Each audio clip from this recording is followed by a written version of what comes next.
and welcome to GenFriends. I'm your host, Cheri Hudson Passey from Carolina Girl Genealogy, and we are so excited today with our special guest, whom I will introduce in just a minute. I want to introduce our fabulous panel. We've got Bernice Bennett from Genealogists. Hi, Bernice. Hello. I'm so glad that you came and joined us today. Good I wouldn't miss it. Good to have you here. Mary Kircher Roddy is here from MKR Genealogy. Hi, Mary. Hi, everybody. Good to have you here, and another quilt in the background. Always a wonderful quilt. It's new today. Just finished the quilting this morning. Oh my gosh, it's not even bound yet. So. You are amazing. We've got Melissa Barker, our archive lady. Hi, Melissa. Hello, great to be here.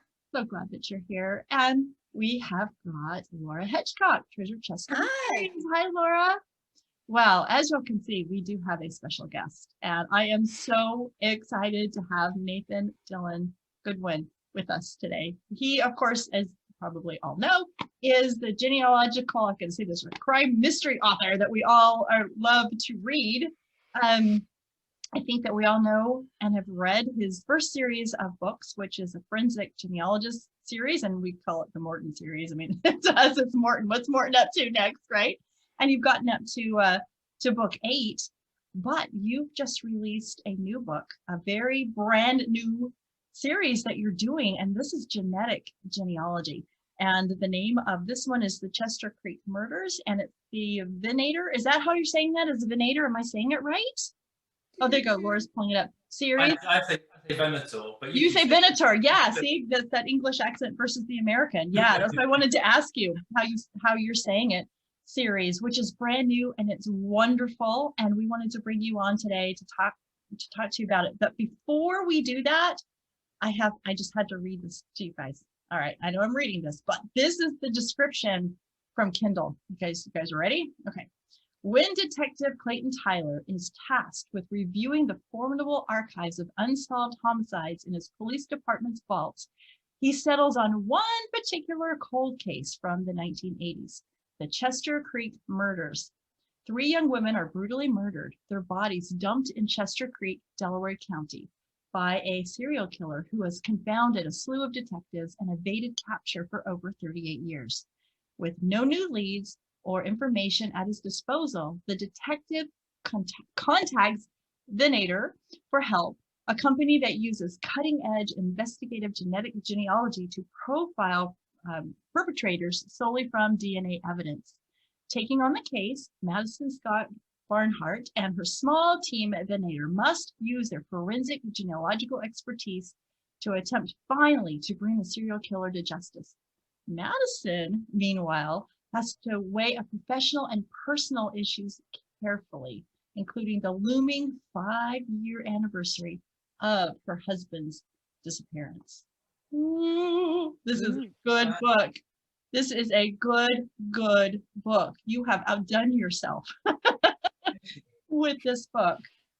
So my first question, I'll jump in real quick and just ask, what made you decide that you wanted to branch out into this new series when your Morton series, as we call it, is so popular?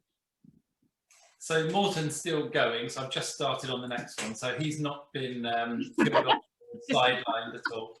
I think it was after the Golden State Killer was captured using this technology.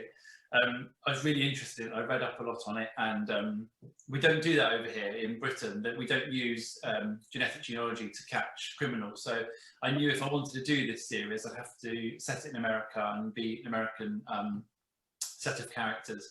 So yeah, just after that, I think it was a couple of years ago, when I was over in Salt Lake City for Roots Tech, I started to then develop the idea more and think about locations to be set. And I thought Salt Lake City would be a really good base for the team. So I basically planned it becoming a series, I hope. And so you better. Yeah. You've left us hanging, it better. Yes.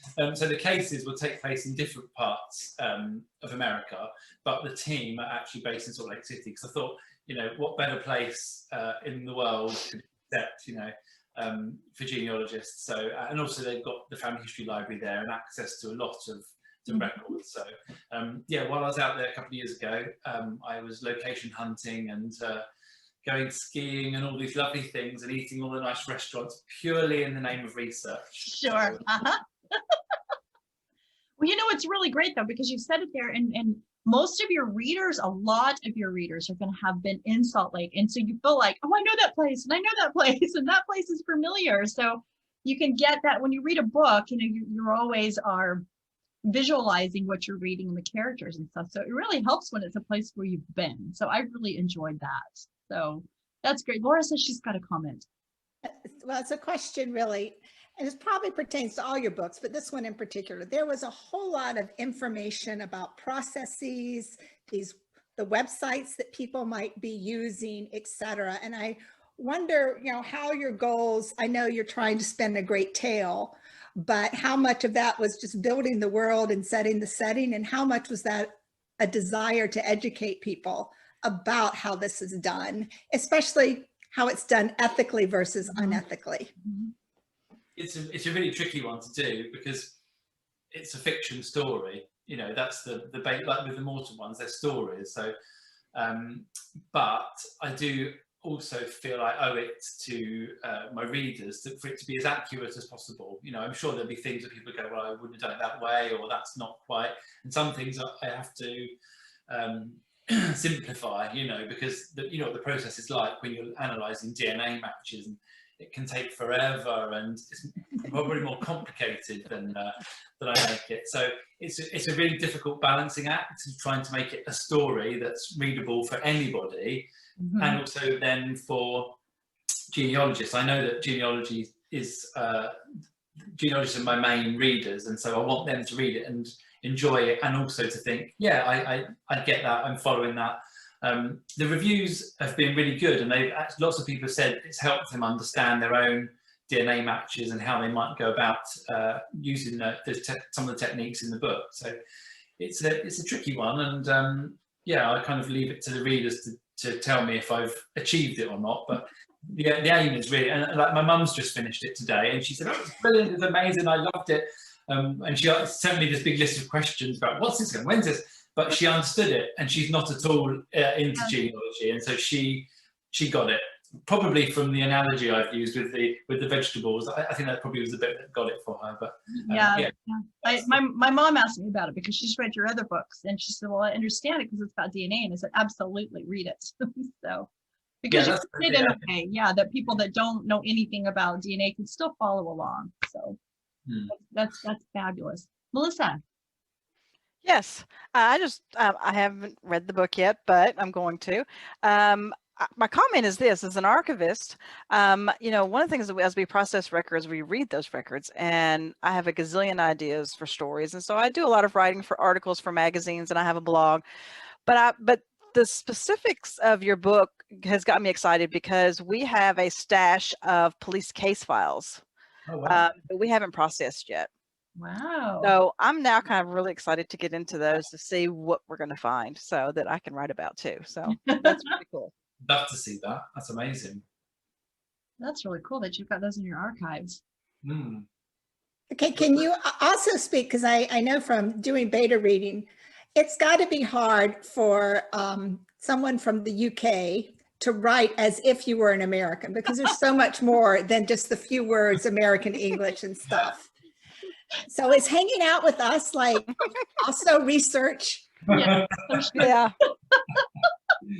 Yes, it has helped being in America and being around Americans, but there's so many things, because I probably was a bit naive when I started. I thought, well, I know the obvious ones, you know, like trunk and, you know, pavement and sidewalk and all those kind of things. And the way, you know, you spell favourite and things differently, and colour and all that. But actually, it was much more complicated than I thought. You know, lots of words that you just don't use at all, or I think it was something, I can't remember which one of you. I think it might, I don't know. One of you said we don't say as much. That was me. Yeah. Was it because English say you know, and we don't. So that's yeah. We just say it, but in a different way. So it's probably the same sound, but in writing it's versus Yeah. Or yeah, I always do that when I'm watching an English movie. Right. The Right. detective story, it's always It's quite funny because in the audio version of it that's just going through, so I had auditions out, something like 70 people auditioned, and when they got to a part where I put because it was before I changed them, one lady I chose actually, she went and made this real funny noise. I was like, what's that? It's just supposed to go like It's really funny noise. It really made me laugh because she obviously didn't know what that meant, you know? Oh, and we have phrases like, you know, if somebody goes to a store, we don't get McDonald's. We just get McDonald's. Do you know what I'm saying? It's things like that, and we don't even realize. Yeah, it's Yeah, really more nuanced than I realised, actually. Yeah. And Will you have my permission in the future to use my somewhat Southern accent because I live in the South? If you ever have use for a Southern accent. exactly. Yeah. Bernice, you said you got a question? Yes, I want to know, Nathan, your process for writing. I mean, I understand that you did get the idea from the Golden Gate Killer, but from that idea, how long did it take you to really formulate your story and it ended up in a book? Yeah, so it takes, usually my books, this one was slightly different because I interrupted it to write. When we went into lockdown, I decided to write Morton in lockdown. So I kind of interrupted it, and I can't quite say exactly how long this took. Normally I spend about 3 months on the research side of things, and I read as much as I can, and I look at the archives and the records, and do the things that the characters are going to do for myself. And then the writing is usually kind of happens much more easily if I've done the research right. That kind of then just flows. With this book, The Chester Creek Murders, I had to stop much more than with the Morton books to just look at what you have in your 1930 census, for example, because it's different to what we have in the UK census. So the process probably was about 6 months, I'd say, to write it. But like I said, there were interruptions, so I can't quite gauge that. And so, yeah, so with this one, I'm really stopping a lot to keep checking and see what records they would use, and go on to Ancestry and all the various websites that they use, and do all the trying to do the genetic genealogy accurately, you know. So it's very much I'll write, and sometimes I'll feel like I've spent the whole day. It's been really slow process because I've had to stop and check how those things are done, you know. And so I feel like I haven't made any progress. But actually, if I read it back, it's all fine. And also, just to follow up on that, do you have in your mind a word count you want to at least, you know, write up 50,000 words, 100,000 words, or it's just going to flow until you feel it's finished? Strangely, I kind of do get a feeling before I start how long it's going to be. It's never exactly, obviously. I knew with Chester Creek that it wouldn't be quite as long as the Morton books. I just felt that that would be the case. It probably would come in at sort of 80, 90,000 words, and it did. The last Morton book I knew would be the biggest so far, and I kind of thought it'd be about 110,000, but it ended up being 140,000, which was quite a lot. I kept thinking, I'm near the end. No, I'm still going. Near the end, still going, still going, still going. So yeah, I do get an idea of at the beginning of roughly how long. So the next Morton book will be one of the shorter ones. So I think that will be about 70,000, and I aim to do about 2,000 words a day if I'm not homeschooling and Yes, this is a different time to be writing a book, isn't it? It's very interesting is the word. Yeah. Shelley, you have a question, and then Mary. Yeah, I actually have two. Well, number one. And hi, welcome, Shelley. Nathan. She just popped in. Hi, Shelley.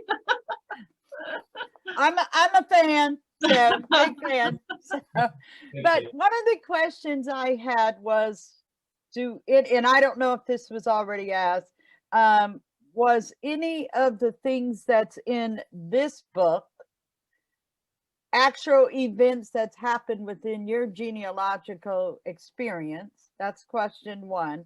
And then number two, what made you decide on doing it in a timeline type format? you know, because each of your chapters, you have a day, that, you know, a date and a time basically on it. And does that significantly, and I'm not done reading, connect, you know, connect to what's getting ready to happen and that type thing. So that was my 2 questions. So the first one is a fairly simple answer. No, I haven't had any. Thankfully, I haven't had any kind of serial killers and murders and things. Okay. Okay. Thankfully, yeah. Yet. Yeah. No, I'm still researching. So, but the second question, it's interesting actually, because there's kind of been a debate recently about some authors of this genre of writing. They don't put the dates at all. They just say present day. And ever since day one, I've always done that. I've always put the date on, and I'm really glad I have. I can't really remember why I did it at the very beginning, but with the very first book in the Morton series, I put 2013, and I'm really glad I did, because obviously there's a lot of things. If you read it now and you read present day, you'd be thinking, well, why is he not taking a DNA test? Why is he not? Those records are online. Why is he doing this? So I think if you pick up Hide in the Past now and you read, oh, it's 2013, that was the process back then. And I mean, particularly with genetic genealogy, it's changing so fast. I mean, already things are changing with, you know, GEDmatch and the ownership and it being separated with law enforcement. So I just think if someone reads this in 6 months, if I put present day, for example, it's already out of date. So, and also I wanted it to be kind of trying to show how quickly they were going to be able to solve the case. And I was also, when it was set, is obviously coronavirus happens to also be coming in as well. So yeah, I think it's quite important to date it. Yeah, that's kind of why I do that. Thank you. Appreciate it. I think it's easier to follow too, because you had, especially with this book, there's so many side stories that are in here, other things going on, going back and forth, that I think it would have been confusing had you not. So that I'm glad that you did. Mary's got a question. Yeah, I'm just curious about your writing process. Do you basically start at page 1 and write to the end, or do you write the end first, or do you write here and there and then there or there? I always start at page 1 and go through. There have been occasions when I've had to stop. So in the last book, The Sterling Affair, I had to write a scene with a plane being landed at an airport near Heathrow, and obviously I had no experience at all of, and I thought I can't even begin to do this, and I want it to be accurate. So I was basically waiting until a pilot could talk me through how to do it, and so that at that point I stopped and then just continued as if I had written it. But usually the process is start at the beginning and work through, mainly because I would just get so confused otherwise, especially with this Chester Creek murders.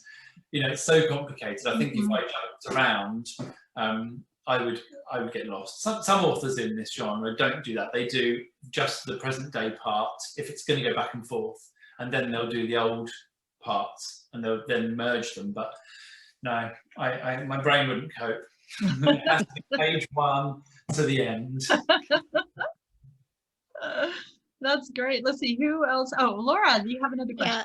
Well, first I'd like to say I really enjoyed the cast, the other people beside the main character, and how bits and pieces of their lives and stuff came in.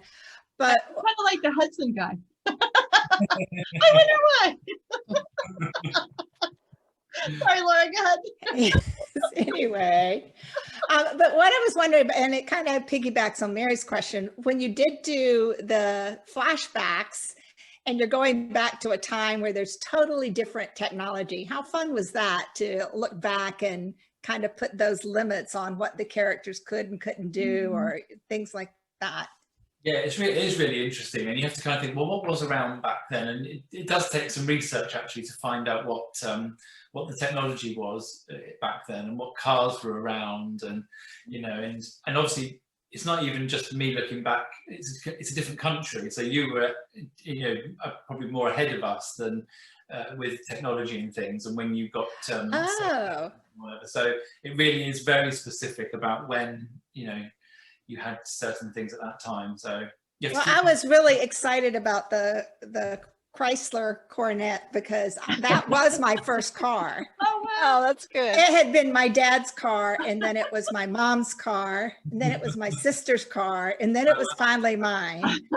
And it would always go, but that was about it. If you hit the brakes too hard, the rearview mirror would fall off. It only got one radio station.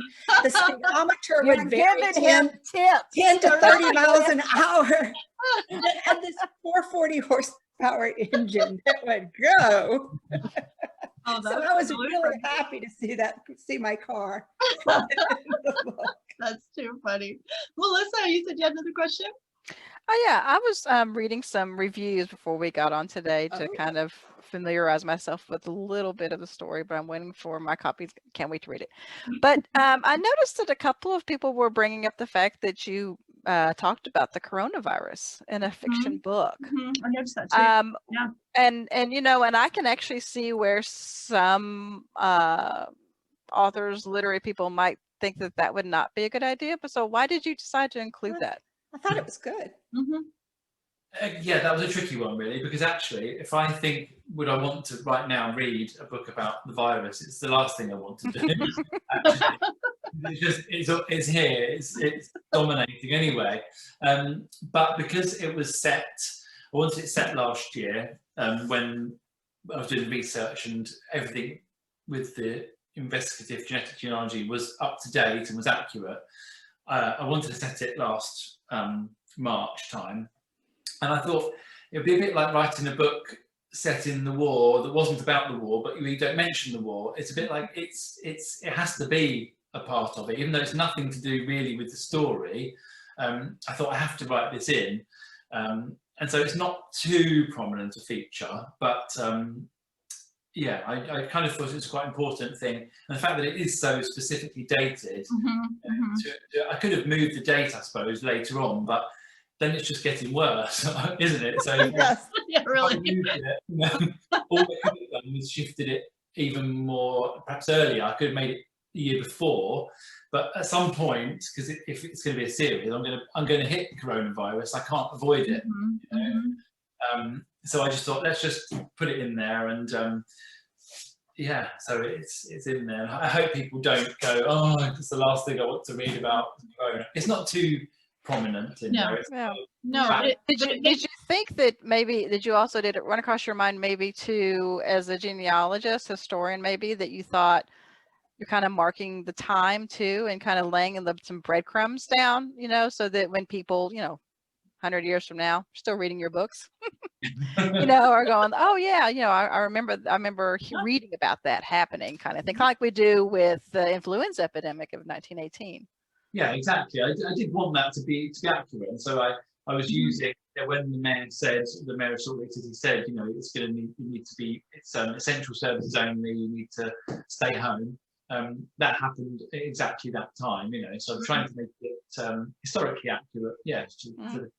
No, it wouldn't have seemed real. You know, you're sitting there reading this, what looks like, even though it's fiction, you know, you want it to seem real. And these are the things, if you are researching cars and you're researching, you know, technology, and you've got to put in what was going on at the time. And this is a big thing. It's not like some little tiny thing that you can really omit out of the book. So I didn't. Plus, I think you made it very Salt Lake City specific. Yeah. Because the Michigan, you know, shutdowns and stuff were like of a totally different intensity. Right. So Right. you really put it into just the setting and not talking about it overall. Right. Now, what I find really fun with this book, and you do this with the Morton, there's other stories that are coming into play. So we've got at least 2, maybe 3 stories that you can pull out of here. And so is that, I mean, it's going to be a serial. So we'll find, I'm sure, the next cases that you write about, but then you've got to tell Hudson's story, you know, what's going on with him, what's going on with Madison, you know, we need to find these things out. So you're not going to leave us hanging with them, right? You're going to. Yeah, that's the end. It's the end of the series. I just Oh, mean, good. no, So it's time for fan fiction, and we'll just really- with Exactly. ourselves. It's time for fan fiction. We'll have to write our own stories, but I'm just saying you're going to bring their characters into the next book, right? And continue and expand them. Yes, Hey, definitely. And what did you model Venator, the firm Oh, yeah. Venator? What did you model that after? Is it that the company that CC Moore works for? It's kind of a bit of that, yes. And I spoke to Barbara Ray Venator, one of the people who worked on the Golden State Killer case, and she was kind of talking about the fact that there are teams that like Parabon with CC Moore, and it was really great to be able to write it because it's so new. She kind of said, well, some people work by themselves, some people are in an office. Mhm. You know, you can basically do whatever you want to do. No one can say that's not very plausible or that's not true because it's so new, but people are doing that, and so there are small teams like that in offices. So yeah, it's a bit of Parabon and a bit of my imagination. Yeah, I didn't realize, I think in your book you were saying like the CODIS system that law enforcement uses only has a few markers. Yeah. Versus what, I did not realize that. Could you tell us a little bit? Because that really deepens the whole idea of these private companies and private labs versus what law enforcement does. Yeah, so CODIS, they test in a different way, and they can identify a suspect if it's 100% match, and they can identify a full sibling, a full parent, or a full child, and that's it. So if a half sibling or a grandson or a first cousin, even someone quite close related, or a grandparent commits a crime, it won't show up on CODIS at all. Whereas the databases that are used for genetic genealogy, I mean, we all know, your DNA matches can go back, a long way.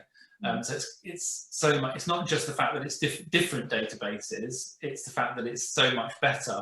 I mean, I can't imagine that they're going to keep CODIS running on those old systems, really.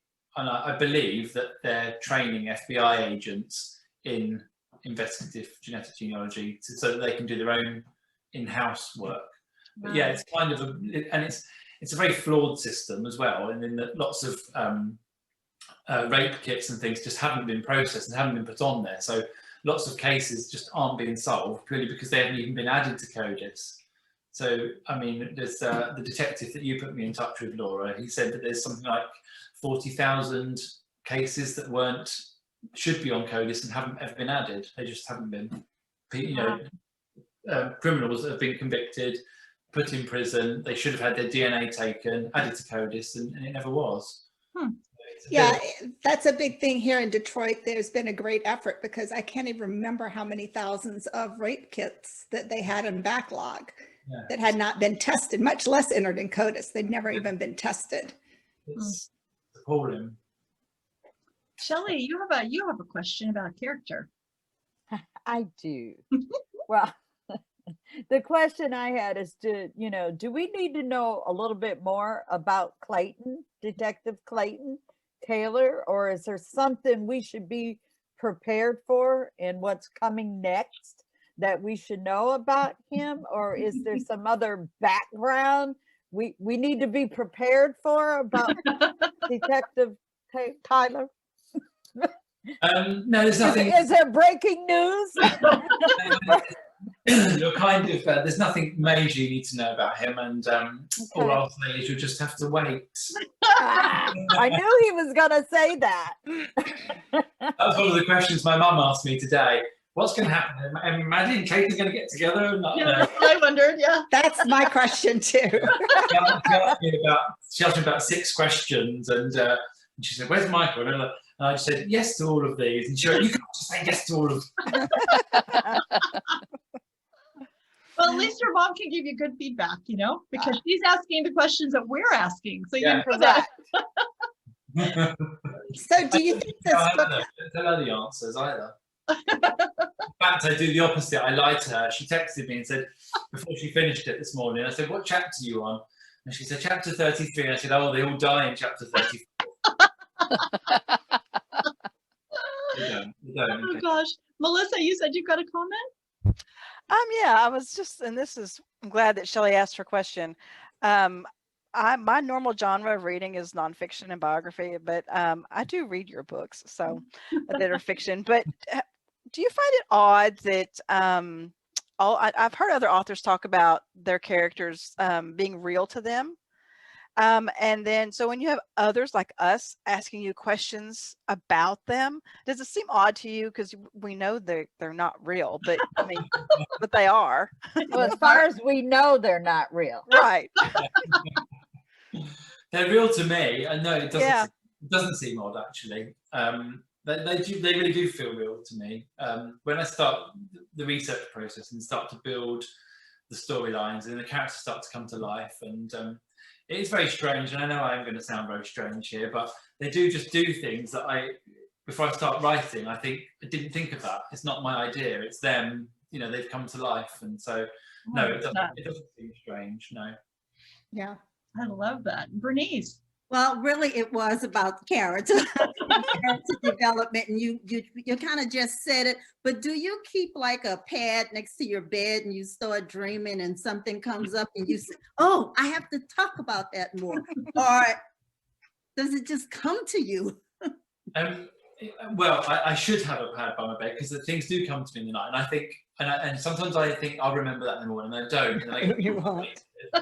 Other times I then lay there going, I must remember. How am I going to remember this? And I drum it into myself, and then, but I keep a notes file on my phone, and if I come up with something at some random time, which invariably happens, I then just type it into the notes and then send it to myself. But yeah, the ideas come at very strange times. It's usually when I can't get to my phone, like I'm in the shower, or I'm driving, or or like you say, I'm asleep. Always at the most inconvenient times, right? Always, yeah. If I'm sitting in front of my computer and I want to write, and I'm just staring out the window. Shelley says they come to you when you're out walking your dog. That's what they come to you. Sometimes if I'm running, it does.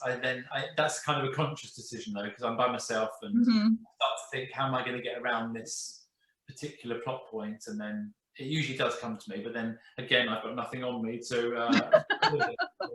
The second I get home, I then tap it. Do you record anything, or is it all typing? It's all typing, yeah. Cheri, I have one. Yeah, I see that. So I have more of a marketing sales question. So a lot of times you guys do a lot of your sales and you do a lot of promotion on the actual in-person events. And you said that most of your readership is identified as genealogists. So I was just wondering how the lockdown and all that has affected you, and then how, or if this whole idea of DNA might open up your audience a little more to people that aren't so into the genealogical paper trail, et cetera. If you could speak to that. Yeah, so yeah, definitely the lockdown has affected things. I'm still down to do some virtual talks this year, but it's not quite the same thing as being at the events. I probably usually do, I obviously do Roots Tech, which is the biggest in the world, but I usually do maybe 2 or 3 in the UK as well. And it's just a really good chance, more than anything, just to speak to people, the readers and things, which if I'm doing a virtual talk, it's just me talking to the screen, and then they might watch it, they might not, you might fast forward a bit, but it's not the same at all. So yeah, I've kind of been missing that actually. Yeah. What was the second part of your question? Is when, now that in this book where you're dealing with the DNA and serial killers and things, do you think that has potential to open up the audience to family historians that maybe aren't heavily into genealogical paper research?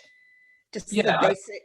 I kind of was thinking as I was writing it, really, that this could have a broader market. So I think genealogists who are into the DNA should will hopefully enjoy it. But anyone also that likes that kind of cold case murder type of thing as well. So I do think there's potentially a wider market there. But we'll wait and see, I suppose, see what happens. But yeah, that was my hope as I was writing it. Yeah. Well, I think you've done a really good job. It's a fabulous book. Now, before we say goodbye to you, I have another question before you go. Okay. Okay, Yeah. go ahead, ask it, and then I'll. We may have talked about this when you first were with us before, but can you remind us of your education and how you came to write the books that you're writing? Yes, so I've got a master's degree in creative writing, and then whilst I was doing the masters, that was when I came up with the book that eventually became Hide in the Past, so the first Morton book. And then I kind of put it to one side, and it wasn't finished. And I did teacher training and became a primary school teacher, and didn't really do much with it. And then I read one of Steve Robinson's books, and very similar. And I thought, oh, there's obviously a readership out there for these books. And so while I was teaching, I would get up at 5 o'clock in the morning. I would do about an hour's work on Hide in the Past before school, and yeah, it was quite a horrendous time, really. I was just so tired. If I was still awake by 7:30 in the evening, it was a miracle. Anyway, and I finished the book, and then got that published, and then kind of haven't looked back, really. That enabled me then to go part-time teaching, and then I stopped about 2015, I think, altogether, and just been writing full-time since.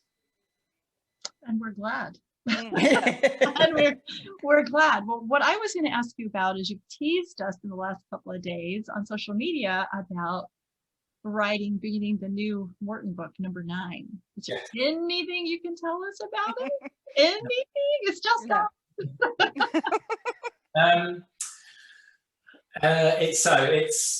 So every third Morton book, I've kind of got into this pattern of there'll be 2 full-length books, and then the third one is kind of slightly shorter, but it's more focused around Morton's life. So this is one of those. Okay, it's picking up some of the leftover threads from the Sterling affair. So his half aunt that he discovered, he's basically going to be helping her to and her 2 half sisters to find out who their birth mother was. And so there'll be more genetic genealogy in there, and you'll get to see a bit more of Morton's own birth in there as well. And that's all you're getting. That's all we got. That's all. I think that's good. That makes me want to read it. How many pages have you written so far? Pages, I'm not sure. It's about 2,000 words. So sorry. The prologue is written, and the first chapter I'm partway through. So fabulous. Any thoughts about when that's going to come out? Not that we're trying to rush you or anything. Get on it. Yeah. Later this year. It's really difficult because of homeschooling. Like it's so hard to plan. I mean, they're saying that the schools might reopen in 5 weeks, but if they don't. I don't know. I'm kind of thinking autumn time, because it's a shorter one. It's possible.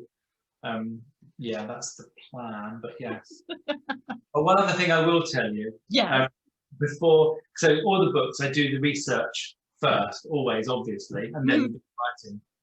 With this one, a lot of the research I need to do, I can't do because of lockdown, because the archives are shut. So I'm going to have to do it a slightly different way, and hope that we eventually ever leave lockdown and I can leave my house. But I did manage last year, in the bit between lockdown, to go and speak to this retired policeman, and he was telling me about something specific to this book, which was a baby being abandoned in a telephone box in the 1970s. So that's got something to do with it. I didn't. Oh, that's a good teaser. That's a good, yeah. Hey, that sounds great. I can't wait. Well, unless anybody else has we need to let him go. He needs to get writing. He needs to be writing. He has work to do. I'm usually in my pajamas by this point, by the way. Yeah, we're very lucky to have me dressed. Tell everybody that doesn't know where you're from. Sorry? I know where he's from. I know, but I was just saying, tell everybody who's watching that maybe doesn't know where I'm you're from. Kent, in the south of England. The origin of the latest coronavirus strain. You're welcome. Right. Thank you. And thank you. We appreciate that. We appreciate that contribution. Yeah. not as great a one as your books, but we still thank you. So, anybody have any last words they'd like to say before we let Nathan go right? No, but I would tell viewers to get this book and read it. Yes. Absolutely, all of his books. Get Yeah. them. They're so Yeah. good. They are so good. Nathan, thank you so much for staying up late for us. And Wait, it's not that late. It's Stay not dressed. that bad. No, it's 8:45. It's ah, Oh, Oh, he's not- fine. I'd be in my pajamas by now. and for anybody that may have seen our last interview, he was in the Starbucks. So now he's at home in his That's right. in his little man cave. So right, his Yes. nice man cave where he can go out and It's good. get Down my- away, get away from everybody and write. Yeah. So anyway, thank you so much for having me. coming. Thank you. And we will put links in the blog post and in the YouTube video so y'all can find his books and like Laura said, get out there and get them and read them. You will not regret it. They're fabulous. Thank you. It will help you cope with the lockdown. There you go. It'll help you cope with the lockdown. Absolutely. And with that, we'll say goodbye, everybody. See you next time on Gen. Bye. Bye. Bye. Bye. Bye.